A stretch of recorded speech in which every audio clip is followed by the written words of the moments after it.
ഇന്നത്തെ വീഡിയോ നമ്മുടെ ഞായറാഴ്ച ദിവസത്തെ വിശേഷങ്ങളാണ്. ഇന്ന് നമ്മൾ പള്ളിയിൽ പോയിട്ടില്ല. കാരണം ഇവിടെ ജോലിക്ക് ആൾ വരും. 8 മണിയൊക്കെ ആകുമ്പോഴത്തേക്ക് അവർ വരുവേ. അപ്പോൾ നമ്മളിവിടെ ഉണ്ടാവണം. അതുകൊണ്ട് ഞാൻ പോയില്ല. മോനുകുട്ടനെ ഞാൻ പോയിട്ടില്ലെങ്കിൽ മോനുകുട്ടനും പോകാൻ പറ്റത്തില്ലല്ലോ. അതുകൊണ്ട് ഞങ്ങൾ രണ്ടുപേരും രാവിലെ എഴുന്നേറ്റ് മോനുകുട്ടൻ കാഴ്ചകളൊക്കെ ആസ്വദിച്ച് അവിടെ ഇരിക്കുകയാണ്. എഴുന്നേറ്റ് ഒരു ക്ഷീണത്തിലങ്ങ് ഇരിക്കുക കേട്ടോ. അപ്പോൾ അവർ ജോലിക്ക് വരുമെന്നുള്ളതിൻ്റെ ഒരു സന്തോഷമൊക്കെ ഉണ്ട്. ഇതൊക്കെ കാണാനും കൂടെ നിൽക്കാനും ഒക്കെ മോനുകുട്ടന് ഭയങ്കര ഇഷ്ടമാണ്. മോനുകുട്ടന് മാത്രമല്ല മുത്തും അതേപോലെ തന്നെയായിരുന്നു. അപ്പോൾ മൊത്തത്തിൽ ഇന്ന് ഞാനും മോനുകുട്ടനും ഇന്ന് ഫുൾ ബിസിയാണ് കേട്ടോ. പ്രിയങ്ങളെ, അമ്മക്കിളിയുടെ കൊച്ചു കൊച്ചു വിശേഷങ്ങളിലേക്ക് എല്ലാവർക്കും സ്വാഗതം. ഇന്നലെ നമ്മുടെ ഇവിടുത്തെ പണിക്ക് ആളുണ്ടായിരുന്നു, പക്ഷെ അത് തീർക്കാൻ പറ്റിയില്ല കേട്ടോ.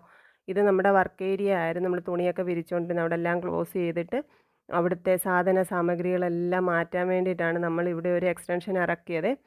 അപ്പം അതിന് നമ്മളിവിടെ ഇങ്ങനെ ഓപ്പൺ ആക്കി ഇട്ടാൽ അത്ര സേഫ് അല്ലാത്തത് കൊണ്ട് നമ്മൾ അവിടെ ഒന്ന് ഗ്രില്ലിടാം എന്ന് വിചാരിച്ചാണ്. അപ്പോൾ കല്ല് കെട്ടാൻ വേണ്ടിയിട്ടൊക്കെ തുടങ്ങി. പക്ഷേ ഇവിടെ രണ്ട് മരത്തിൻ്റെ വേരുണ്ടായിരുന്നു. ഒന്നൊരു മഹാഗണിയുടെയും ഒന്ന് കവുങ്ങിൻ്റെ ആയിരുന്നു. അത് രണ്ടും അവർക്ക് പാടായിരുന്നു ജോലിക്കാർക്ക്.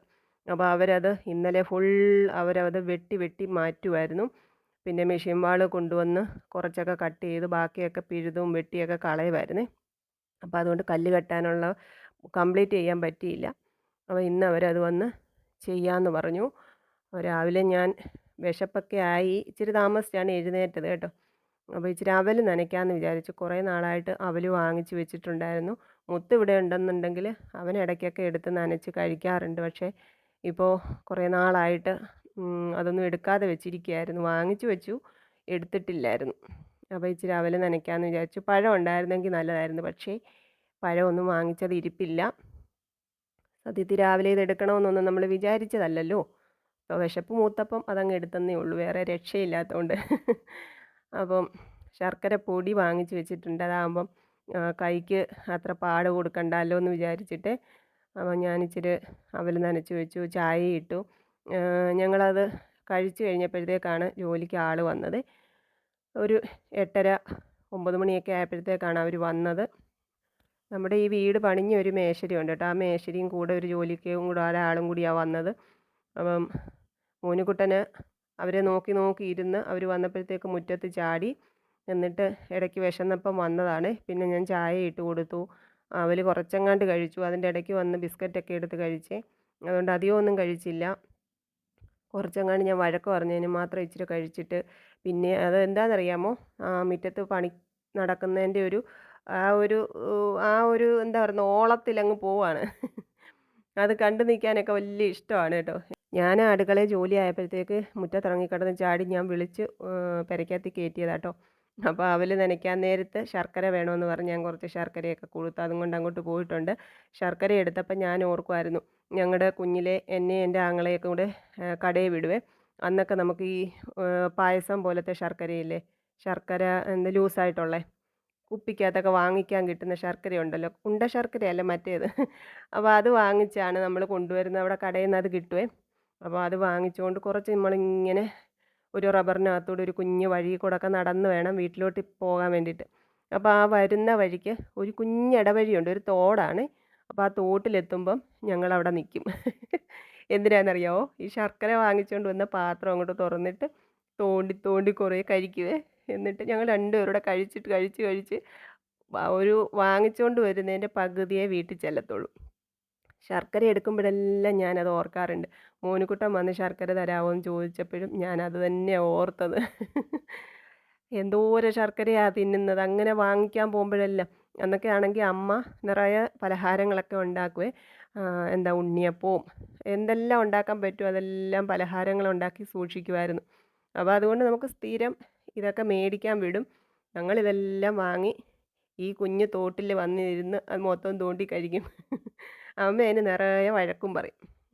അപ്പം മോനുകുട്ടൻ ചോദിച്ചപ്പോൾ എനിക്ക് അവനെ വഴക്ക് പറയാനുള്ള ഓപ്ഷൻ ഇല്ലല്ലോ, നമ്മളും ഇതൊക്കെ തന്നെയല്ലേ കടന്നു വന്നത്. അപ്പോൾ ഇന്ന് നമുക്ക് ഉച്ചക്കലത്തേക്ക് ഞാനൊരു ഉള്ളി സാമ്പാർ വെക്കാമെന്ന് വിചാരിച്ചാട്ടോ. സത്യം പറഞ്ഞാൽ വേറെ പച്ചക്കറികളൊന്നും കിടപ്പില്ലായിരുന്നു. കുറച്ച് ചുവന്നുള്ളിയും 2 സവാളയൊക്കെ ഇട്ട് ഞാനൊരു ഒഴുക്കൻ സാമ്പാർ അങ്ങോട്ട് വെച്ചു. പിന്നെ കൂട്ടത്തിൽ പപ്പടമൊക്കെ ഇരിപ്പുണ്ടായിരുന്നു, മീൻ വറക്കാനും ഉണ്ടായിരുന്നു. അപ്പോൾ ഇടയ്ക്ക് നമുക്കിങ്ങനെ വന്ന് നോക്കി നിന്ന് കാണുമ്പോൾ വലിയൊരു സന്തോഷമല്ലേ. നമ്മളൊരു കാര്യം ആഗ്രഹിച്ച് ചെയ്യിക്കുമ്പോഴേ അത് വളരെ ചെറുതാണെങ്കിലും അത് കാണുമ്പോൾ ഒരു സമാധാനമാണ്. അപ്പോഴാണ് നമ്മുടെ കോളേജ് കുമാരൻ്റെ വിളി വന്നതേ.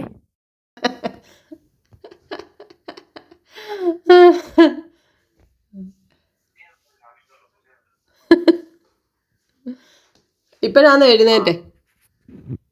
അല്ലല്ല ഇപ്പഴല്ലേ, ഞാൻ എത്ര മണിക്ക് എണീറ്റ്? 9:10 കണ്ട് എണീറ്റ്, പിന്നെയും കടന്നു. പിന്നെ എണീറ്റ് പല്ല് തേച്ച് ബാത്റൂമിൽ പോയിട്ട് ഇവിടെ ഇരിക്കും. ചവിട്ടി പൊക്കി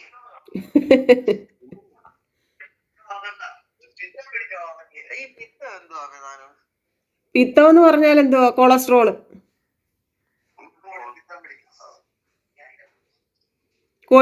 കൊഴുപ്പടിയും, അതിനാ പിത്തം പിടിക്കുക എന്ന് പറയുന്നത്. എല്ലാം ഉറങ്ങാൻ നേരത്ത് പോയി പറ്റിയിട്ടില്ല, അതൊന്നും അറിയത്തില്ല. ജിമ്മിൽ പോകുന്ന നീ ജിമ്മിന് പോകുന്നുണ്ടോ മുത്തേ? എടാ ജിമ്മിന് പോകുന്നുണ്ടോ? ഇന്ന് പോകാൻ പറ്റുമോ? ഇന്നത്തെ കാര്യമല്ല, പോകുന്നുണ്ടോ എന്ന് ചോദിച്ചാൽ സാധാരണ പോകുന്ന ദിവസങ്ങളിൽ പോവാറുണ്ടോ? ബ്ലഡ് എടുത്ത് കഴിഞ്ഞ് പോയില്ല. ബ്ലഡ് എടുത്ത് കഴിഞ്ഞ് ഞാൻ പോവാ, എന്നിട്ട് എന്തെങ്കിലും പൊക്കുമ്പോ ഞാൻ മയങ്ങി അങ്ങ് വീണിട്ടുണ്ട്. വലിയ മസിൽമാനല്ലേ വെച്ച്? വലിയ മസിൽമാനല്ലേ? ഇച്ചിരി ബ്ലഡ് എടുത്തപ്പോ തല കറങ്ങി കിടക്കുമല്ലേ? മുടി വളർത്തുവാന്നോ?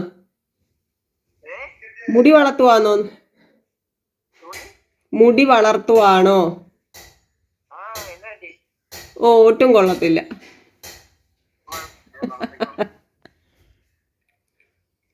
പരീക്ഷയുടെ ഡേറ്റ് പറഞ്ഞോ?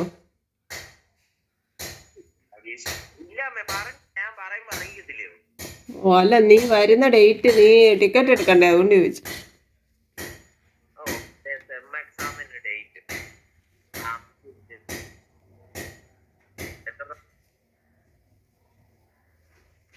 ഞങ്ങളോട് പറഞ്ഞില്ല എന്റെ കാര്യം.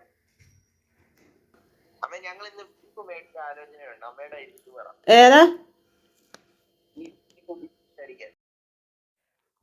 മുത്തിന് ചെറുപ്പം തൊട്ടുണ്ടല്ലോ ഒരു പ്രശ്നമുണ്ട്, അവന് ഈ ബ്ലഡ് കാണുമ്പം മയക്കം വരാറുണ്ട്. കുഞ്ഞിലെയൊക്കെ അങ്ങനെ വന്നിട്ടുണ്ട്. അംഗൻവാടിയിലൊക്കെ പോകുന്ന സമയത്ത് കുഞ്ഞുങ്ങളൊക്കെ കൂടെയുള്ളവരൊക്കെ വീഴുന്നതൊക്കെ കണ്ട് അവന് അങ്ങനെ മയങ്ങുമായിരുന്നു. പിന്നെ അവൻ വലുതായണൊക്കെയും 2-3 തവണ അങ്ങനെ പ്രശ്നം ഉണ്ടായി.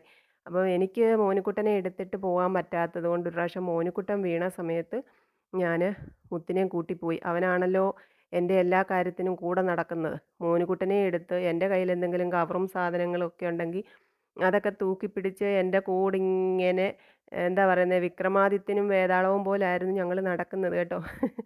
അപ്പം ഞാൻ ഹെൽത്തിലോട്ട് കുഞ്ഞിനെയും കൊണ്ട് പോയപ്പോഴത്തേക്ക് മുത്തിനെയും കൂടെ കൂട്ടിക്കൊണ്ടുപോയി. എനിക്ക് അവനെ എടുക്കാൻ പറ്റത്തില്ലല്ലോ, അതുകൊണ്ട് കേട്ടോ. അങ്ങനെ പോയി. കുഞ്ഞിൻ്റെ നെറ്റി അതൊന്ന് ഡ്രസ്സ് ചെയ്യേണ്ട കാര്യമുള്ളായിരുന്നേ. അപ്പോൾ അതിന് വേണ്ടിയിട്ട് ഡോക്ടർ വന്നപ്പോഴത്തേക്ക് അതൊന്ന് ക്ലീൻ ചെയ്തത് കണ്ട് നിന്നപ്പോഴത്തേക്ക് ഇവനങ്ങ് കറങ്ങിത്തെറ്റി അങ്ങ് വീണു. അവിടെ ഒരു സ്ട്രക്ചർ ഉണ്ടായിരുന്നേ, അതിലോട്ടാണ് വീണത് കേട്ടോ. അപ്പോൾ അത് വലുതായതിന് ശേഷം അങ്ങനെ ഒരു സംഭവം ഉണ്ടായി. അപ്പോൾ എനിക്ക് ആ ഒരു ടെൻഷനൊക്കെ ഉണ്ടായിരുന്നു. അപ്പോൾ എല്ലാവരും എന്നോട് പറഞ്ഞു അവനെ കുറച്ചുകൂടി ഒരു എന്താ പറയുന്നത്, ഈ ഒരു കാര്യത്തിലൊക്കെ കുറച്ചുകൂടെ ഒന്ന് ആക്റ്റീവ് ആക്കണമെന്നൊക്കെ. അപ്പം കോളേജിൽ ബ്ലഡ് ഡൊണേഷൻ ഉണ്ടായിരുന്നു. അപ്പോൾ എന്നോട് ചോദിച്ചു, അമ്മ ബ്ലഡ് കൊടുക്കണോ? പിന്നെ എന്താ 18 വയസ്സ് പൂർത്തിയാവണം, 50 കിലോഗ്രാമിൽ കൂടുതൽ വെയിറ്റ് വേണം, അങ്ങനെയൊക്കെ ഉള്ളതാണ്. പിന്നെ മെഡിസിൻ ഒന്നും എടുക്കാത്തവർക്കൊക്കെ പറ്റും എന്ന് പറഞ്ഞു. അപ്പോൾ ഞാൻ പറഞ്ഞു നിനക്ക് ഓക്കെ അല്ലേ, നീ കൊടുക്കുമെന്ന് പറഞ്ഞു കേട്ടോ. അങ്ങനെ വെള്ളിയാഴ്ച ബ്ലഡ് കൊടുത്തു. അത് കംപ്ലീറ്റ് അവർ എടുത്തു. പക്ഷേ അന്നേരം തൊട്ട് ഒരുത്തന് ഭയങ്കര ക്ഷീണമാണ്. എന്താ പ്രശ്നമെന്ന് എനിക്കറിയത്തില്ല. എനിക്ക് എന്തോ വയ്യ, അങ്ങനെയാണ് ഇങ്ങനെയാണെന്നൊക്കെ പറഞ്ഞു. ഇനി HB കുറവുണ്ടോ എന്നൊന്നും എനിക്ക് അറിഞ്ഞുകൂടാ. എന്തായാലും ബ്ലഡ് കൊടുത്തണൊക്കെ അവന് ഭയങ്കര ക്ഷീണമായിരുന്നു. അപ്പോൾ ഓൾറെഡി നമ്മുടെ ബ്ലഡ് കൊടുക്കുമ്പോൾ നമുക്ക് ക്ഷീണമൊക്കെ നോർമലി തോന്നുമല്ലോ. അപ്പോൾ അതായിരിക്കുമെന്ന് ഞാൻ കരുതി. പക്ഷേ പിറ്റേന്ന് ശനിയാഴ്ച കോളേജ് ഉണ്ടായിരുന്നു, കോളേജിൽ പോയില്ല. ഞാൻ പറഞ്ഞു ഇന്നെന്നാൽ റെസ്റ്റ് എടുക്കുമെന്ന് പറഞ്ഞു. ആ ഒരു സംഭവമാണ് ഇപ്പം നമ്മൾ പറഞ്ഞത് കേട്ടോ. പിന്നെ നമ്മുടെ മുത്തിൻ്റെ കൂട്ടുകാരനാണ് അവിടെ നിൽക്കുന്നത്, ശിവ. ഒരു 8ാം ക്ലാസ്സൊക്കെ തൊട്ട് രണ്ടുപേരും കൂടെ ആയിരുന്നു പോക്കും വരവും ഒക്കെ, +1 +2 വരെ കേട്ടോ. അപ്പം നമ്മൾ ശിവയുടെ ഉപ്പാപ്പനാണ് ശ്രീജിത്തിനോടാണ് ഞാൻ ഈ ജോലിയുടെ കാര്യമൊക്കെ പറഞ്ഞത്. നമുക്ക് പറയാൻ പറ്റിയ ഒരാൾ, എന്താ പറയുന്നത്, വലിയ നമുക്കിപ്പോൾ വലിയ എഞ്ചിനീയർമാരോടൊന്നും ചെന്ന് പറയാനുള്ള ഒരു പണിയൊന്നും ഇല്ലല്ലോ. അപ്പോൾ ചെറിയ കാര്യങ്ങളല്ലേ എന്ന് ഓർത്തിട്ട് ഞാൻ അത് നമുക്ക് നമ്മുടെ സാധാരണക്കാരായ പണിക്കാരെ കൊണ്ട് ചെയ്യിക്കാമെന്ന് വിചാരിച്ചിട്ടാണ് ഞാൻ ശ്രീജിത്തിനെയാണ് ഏർപ്പാട് ചെയ്തത് കേട്ടോ. അപ്പോൾ ശ്രീജിത്ത് വന്നിട്ടുണ്ടായിരുന്നു പണിയൊക്കെ നോക്കാനും. പിന്നെ അവിടെ കുറച്ച് എന്താ പറയുന്നത്, നമ്മുടെ വെൽഡിങ്ങിൻ്റെയൊക്കെ അതൊക്കെ മുറിച്ച് കളയാനൊക്കെ ഉണ്ടായിരുന്നു. അപ്പോൾ അതിന് വന്നതാണ്. അപ്പോൾ ശിവയും വന്നു. പിന്നെ ഞാൻ ചോറുണ്ടു. ശ്രീജിത്ത് അപ്പോൾ വീട്ടിൽ പോയി ചോറുണ്ണാൻ. ശിവയോട് ഞാൻ പറഞ്ഞു ചോറുണ്ണാൻ. വേണ്ട വേണ്ട എന്നൊക്കെ പറഞ്ഞു. എന്നാലും ഞാൻ നിർബന്ധിച്ച് കഴിപ്പിച്ചു. ചോറുണ്ട് കഴിഞ്ഞപ്പോൾ ഞാൻ ഒരു പേരക്കയൊക്കെ എടുത്ത് മുറിച്ച് വെറുതെ എല്ലാവർക്കും കൂടെ കൊടുക്കാമെന്ന് ഓർത്തിട്ട് ഉപ്പും മുളകും ഒക്കെ ഇട്ട്.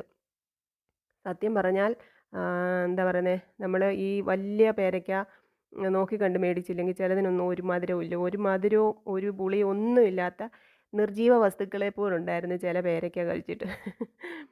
കഴിഞ്ഞ ഇടയ്ക്ക് ഞാൻ ഒരിടത്തുനിന്ന് മേടിച്ച നല്ലതായിരുന്നു, നല്ല മധുരമുള്ള പേരയ്ക്കായിരുന്നു. ആ ഒരു ഓർമ്മയിലാണ് ഇത് വാങ്ങിച്ചത്. ഇത് പക്ഷേ ചിലതൊക്കെ ഈ പറയുന്ന പോലെ തന്നെയായിരുന്നു, യാതൊരു വികാരവും ഇല്ലായിരുന്നു. അപ്പോൾ നമ്മുടെ കല്ലൊക്കെ കെട്ടിക്കഴിഞ്ഞു. ഇനി തറയൊന്ന് കോൺക്രീറ്റ് ചെയ്യണം.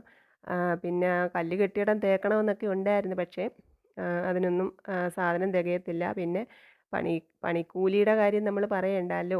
ആളെ കൂടെ നിർത്തുമെന്നുണ്ടെങ്കിൽ അത്രയും കൂടി നമുക്ക് പൈസ ഉണ്ടെങ്കിൽ എല്ലാം ഓക്കെയാണ്. അപ്പോൾ അതെല്ലാം കഴിഞ്ഞ് ഞാനൊന്ന് കുറച്ച് നേരമൊക്കെ പോയി ഒന്ന് കിടന്ന് ഒരു 4 മണിയൊക്കെ ആയപ്പോൾ എഴുന്നേറ്റ് അവർക്ക് ചായ ഇടാമെന്ന് ഓർത്തിട്ട്. അപ്പോൾ ചായ ഇട്ടപ്പം ശ്രീജിത്ത് പറഞ്ഞു നമുക്കെന്തെങ്കിലും കഴിക്കാൻ മേടിച്ചിട്ട് വരാം എന്ന് പറഞ്ഞ് ശ്രീജിത്ത് ജംഗ്ഷനിൽ പോയി ഉഴുന്നുവടയും പരിപ്പുവടയൊക്കെ വാങ്ങിച്ചിട്ട് വന്നേ. അപ്പോൾ ഞാനിവിടെ രാവിലെ അവൽ നനച്ചതുണ്ടായിരുന്നു.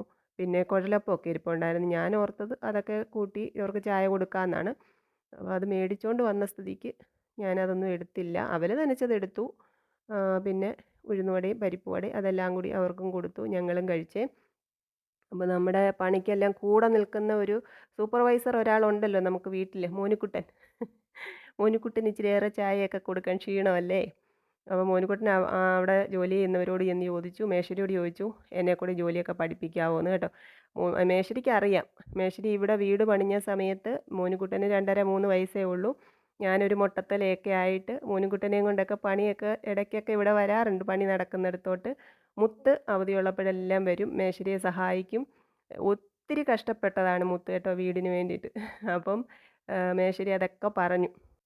ചേട്ടൻ്റെ അതേ രീതി അനിയനും എന്നുള്ളതൊക്കെ ഇതിങ്ങനെ പറയുമായിരുന്നു. ഞാൻ പറഞ്ഞു ഇതൊക്കെ വലിയ ഇഷ്ടമാണ്. അപ്പം അവരോട് പറഞ്ഞു എനിക്ക് വലിയ ഇഷ്ടമാണ് ജോലിയൊക്കെ പഠിക്കാൻ, പക്ഷേ അമ്മ സമ്മതിക്കത്തില്ലെന്ന്. ഞാൻ പറഞ്ഞു എന്നാൽ അവരുടെ കൂടെ പോക്കോ, പോയി ജോലിയൊക്കെ ചെയ്ത് പൈസയൊക്കെ ഉണ്ടാക്കിക്കോളാൻ പറഞ്ഞു.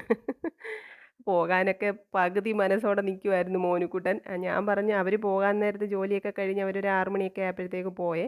അപ്പോൾ അവർ പോകാൻ ഇറങ്ങിയപ്പോൾ നീ വരുന്നോ ഞങ്ങൾ കൊണ്ടുപോകാൻ വാ എന്നൊക്കെ വിളിച്ചപ്പോഴത്തേക്ക് പകുതി മനസ്സോടെ നിൽക്കുമോ. ഞാൻ പറഞ്ഞു നിങ്ങളാഞ്ഞൊന്ന് വിളിച്ചാൽ അവൻ ഇറങ്ങി വരും, അതുകൊണ്ട് വേണ്ടാന്ന് പറഞ്ഞു.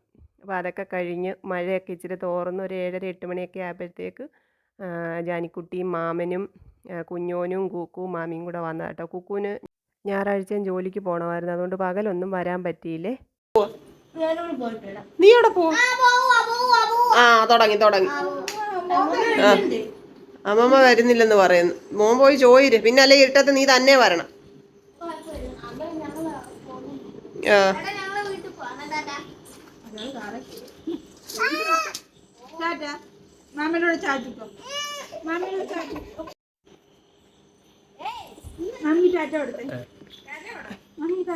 ടാറ്റ പറ. ഇവിടെ ഇവിടെ മാമിക്ക്. ആ ടാറ്റ ടാറ്റ.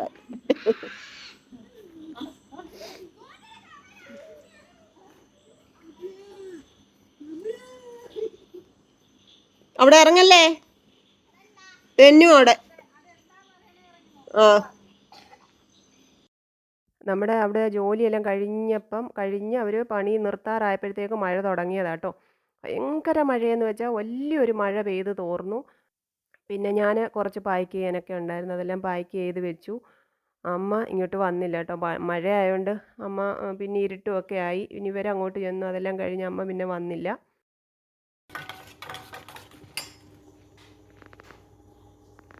മോനുക്കുട്ടൻ ജാനിക്കുട്ടിയും കുഞ്ഞോനും വന്നപ്പോഴത്തേക്ക് അവരുടെ കൂടെ അങ്ങോട്ട് പോയത് അമ്മയുടെ അടുത്ത്. വന്നിട്ടില്ല, എനിക്ക് വിശക്കുന്നു. ഇപ്പോൾ 9:30 അതുകൊണ്ട് ഞാൻ കഴിക്കാൻ പോവാം കേട്ടോ. എനിക്കൊരു മുട്ട പൊരിച്ച് കഴിക്കണമെന്നൊരാഗ്രഹം, അതുകൊണ്ട് സാമ്പാറുണ്ട്, അച്ചാറും പിന്നെ മുട്ട വറുത്തതും.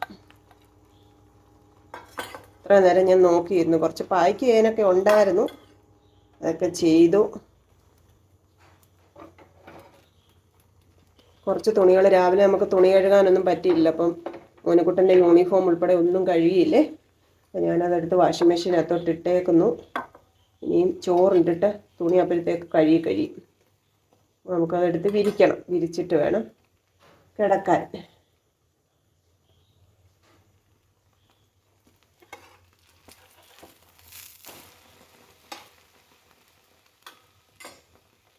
ഇനി ചോറ് വിളമ്പി കഴിക്കാം. മഴയാണ്, രണ്ടുപേരുടെ അതായിരിക്കും താമസിക്കുന്നത്. ഞാൻ കഴിക്കട്ടെ, വരുമ്പോൾ വേണമെങ്കിൽ ചോറ് കൊടുക്കാം.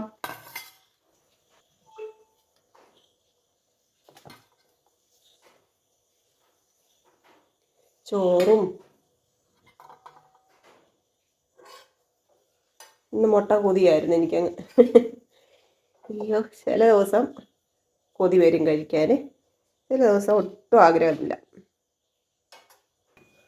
ഉള്ളി സാമ്പാർ എന്ന് പറഞ്ഞാൽ കുറച്ചേറെ ഉള്ളി ഇട്ടു, അത്രയേ ഉള്ളൂ കേട്ടോ. ഒരു ഉരുളക്കിഴങ്ങും ഒക്കെ ഇട്ടൊരു സാമ്പാർ. ചമ്മന്തിപ്പൊടിയും കൂടെ എടുക്കാം. എൻ്റെ പ്രിയങ്ങൾക്കെല്ലാവർക്കും വേണ്ടിയിട്ട് പ്രാർത്ഥിക്കുന്നുണ്ട്. എല്ലാവരും ഞങ്ങൾക്ക് വേണ്ടിയിട്ടും പ്രാർത്ഥിക്കണം. എല്ലാവരോടും സ്നേഹവും സന്തോഷവും. നമുക്കിനി അടുത്ത ദിവസം കാണാം. ഓക്കെ, ടാറ്റാ. കൊച്ചു കൊച്ചു വീട്ടുവിശേഷങ്ങളുമായി വീണ്ടും കാണാമേ.